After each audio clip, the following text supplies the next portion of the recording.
जय श्री कृष्णा। राधे राधे। आइए सुनते हैं भाद्रपद अमावस्या की कथा। सुनने मात्र से पितृ ऋण से मिलती है मुक्ति। अमावस्या को पितरों का दिन माना जाता है और शास्त्रों के अनुसार अमावस्या के दिन पितरों का तर्पण किया जाता है। अमावस्या के दिन गरीब लोगों को भोजन, अन्न, धन आदि दान दिया जाता है। ऐसा करने से आपके पितरों को शांति मिलती है और इसके साथ ही भाद्रपद माह की अमावस्या तिथि की कथा सुनने से भी पितृ ऋण से मुक्ति मिलती है। आइए सुनते हैं भाद्रपद अमावस्या की कथा। अमावस्या को पितरों का दिन माना जाता है और शास्त्रों के अनुसार अमावस्या के दिन पितरों का तर्पण किया जाता है। भाद्रपद माह की अमावस्या तिथि की कथा सुनने से पितृ ऋण से मुक्ति मिलती है। आइए सुनते हैं भाद्रपद की कथा। एक गांव में एक ब्राह्मण और एक ब्राह्मणी रहते थे। वे दोनों भगवान के भक्त थे। उनके घर में सब कुछ था, लेकिन उनकी कोई संतान नहीं थी और वे दोनों संतान ना होने से बहुत दुखी रहते थे। एक दिन ब्राह्मण ने ब्राह्मणी से वन में तपस्या करने के लिए जाने को कहा और वह ब्राह्मण भगवान पर भरोसा करके वन में चला गया। जंगल में जाकर वह ब्राह्मण तप करने लगा और उसे तप करते हुए बहुत वर्ष बीत गए। इस दौरान एक दिन उसे वैराग्य हो गया और उसने सोचा कि अब अपना जीवन समाप्त कर लूं। ऐसा विचार कर वह अपना जीवन समाप्त करने निकला। उस उद्देश्य से एक पेड़ की डाली पर फांसी का फंदा बनाकर मरने को तैयार हो गया और तब ब्राह्मण को ऐसा करते देख सुख अमावस्या प्रकट हुई और ब्राह्मण को मरने से रोकते हुए बोली कि हे ब्राह्मण, तुम्हारे भाग्य में 7 जन्मों तक कोई संतान नहीं लिखी है, किंतु मैं तुम्हें 2 कन्या का वरदान देती हूँ।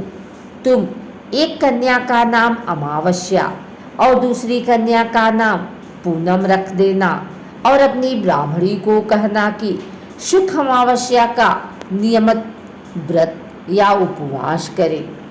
अमावस के दिन एक कटोरी चावल लेकर उसमें दक्षिणा रखकर किसी मंदिर में रख दे। इस नियम का पालन लगातार 1 वर्ष तक करें। एक कटोरी चावल समेत दान करते रहना। शुक्ल अमावस्या से ऐसा वरदान पाकर ब्राह्मण घर आया और उसने सारा वृतांत अपनी पत्नी को बताया तथा अमावस्या के दिन ब्राह्मणी ने व्रत रखा। कुछ दिन बाद उस ब्राह्मण के घर में 2 कन्याओं का जन्म हुआ। तब ब्राह्मण ने एक कन्या का नाम अमावस और दूसरी कन्या का नाम पूनम रखा। धीरे धीरे कन्याओं के बड़ी होने पर ब्राह्मण ने उन कन्याओं का विवाह किया। बड़ी बहन अमावस बहुत धार्मिक प्रवृत्ति की थी, जब उसकी छोटी बहन भगवान का बिल्कुल भी ध्यान नहीं करती थी। बड़ी बहन के घर में तो सुख समृद्धि और वैभव के भंडार भरपूर थे, पर छोटी बहन पूनम के दुख कम नहीं थे। जब बड़ी बहन अमावस को छोटी बहन के बारे में सब मालूम हुआ कि उसकी बहन दुखी है, तब अमावस गाड़ी में सामान भरकर छोटी बहन के घर गई और कहा कि छोटी बहन पूनम, शुक्ल अमावस का व्रत तुम भी करो और पूजा करके उपवास करो। ऐसा करने से तुम्हारे घर में सुख समृद्धि का भंडार भर जाएगा। 1 वर्ष तक चावल का कटोरा भरकर दक्षिणा समेत दान करो। पूनम ने ऐसा ही किया तो कुछ दिन बाद उसके भी घर में धन धान्य और संतान की वृद्धि होने लगी।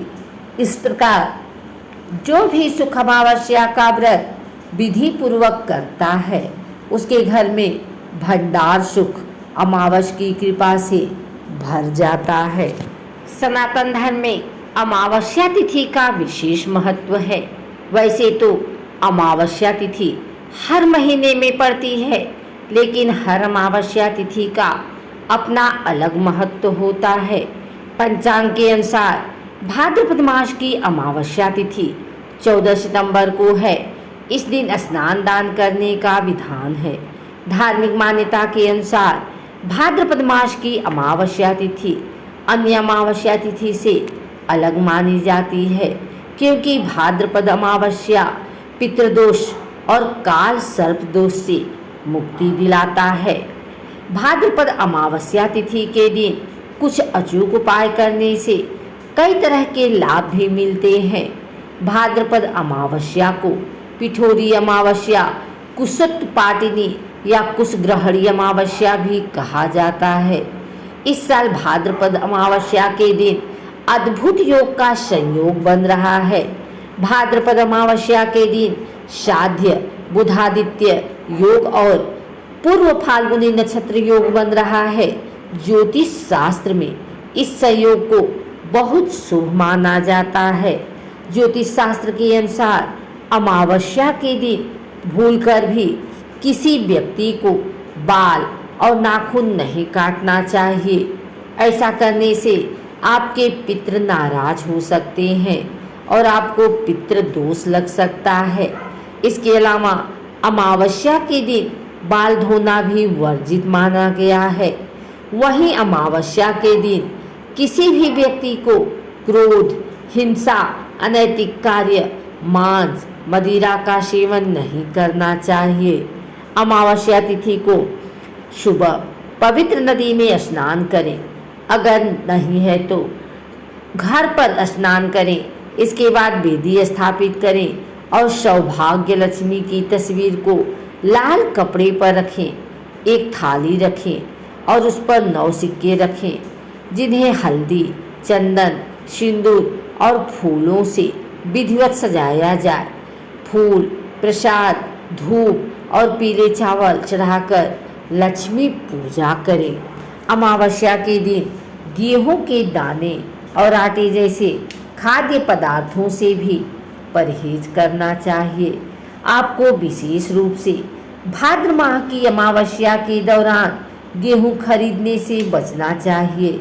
ऐसा कहा जाता है कि अगर आप इस दिन खरीदा गया गेहूं खाते हैं तो यह सीधे आपके पितरों के पास जाता है, जो अशुभ माना जाता है। भादों की अमावस्या के दिन सुबह पवित्र नदियों में स्नान कर पितरों की पूजा और दान करने का विधान है। ऐसा करने से पुण्य प्राप्त होता है और पितृदोष से भी मुक्ति मिलती है। जिन लोगों को पितृदोष होता है उनके लिए अमावस्या तिथि पर उपाय करना अच्छा रहता है।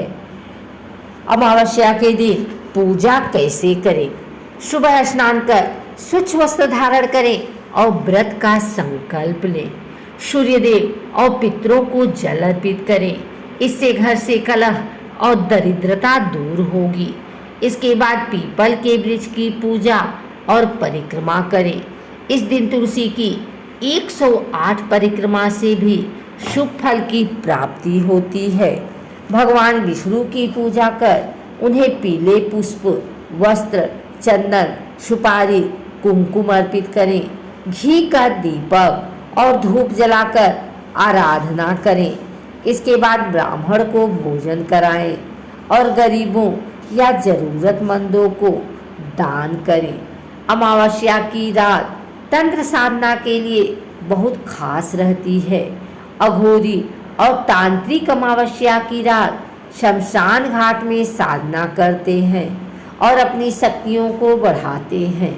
इस कारण से अमावस्या की रात नकारात्मक शक्तियाँ सक्रिय रहती हैं। इस कारण शमशान घाट या सुनसान जगहों के आसपास से गुजरने से बचना चाहिए। अमावस्या का दिन अशुभ माना जाता है। इस दिन भक्त को विशेष रूप से भाद्र माह की अमावस्या के दौरान गेहूं के अनाज और आटे जैसी खाद्य वस्तुओं को खरीदने से बचना चाहिए। प्राचीन काल से ही हिंदू कैलेंडर में चंद्रमा के पाक्षिक चक्र को समय की गणना का मुख्य स्रोत माना जाता रहा है। भगवान शिव माता पार्वती की उपासना करें। अमावस्या तिथि के देवता पितृ होते हैं। इसी कारण से अमावस्या के दिन पितरों का पूर्वजों का श्रद्धा भाव से साथ गंगा स्नान आदि के बाद तर्पण करना पितरों की शुभ कृपा में वृद्धि होती है। ऐसा माना जाता है पितृगण अपने वंशजों को आशीर्वाद देने के लिए अमावस्या तिथि पर पृथ्वी पर आते हैं। गाय के सभी देवी देवताओं का वास माना जाता है।